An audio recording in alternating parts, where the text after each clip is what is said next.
আগামী শুক্রবার জিলহজ মাসের 9 তারিখ। কয় তারিখ? 9 তারিখ।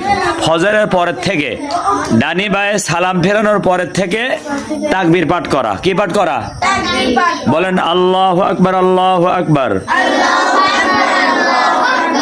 লা ইলাহা ইল্লাল্লাহু, আল্লাহু আকবার, আল্লাহু আকবার, ওয়ালিল্লাহিল হামদ।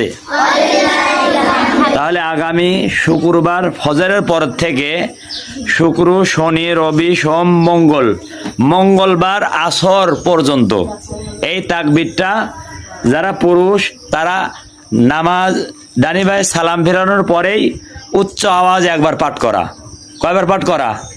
একবার পাঠ করা। আর যারা মহিলা নারী তাদেরকে নিচু আওয়াজে একবার পাঠ করা কি বাধ্যতামূলক, ওয়াজিব। পড়তে পারবো তো ইনশাআল্লাহ?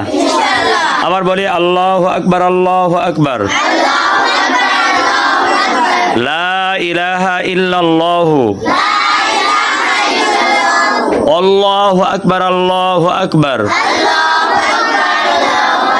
ওয়ালিল্লাহিল হামদ।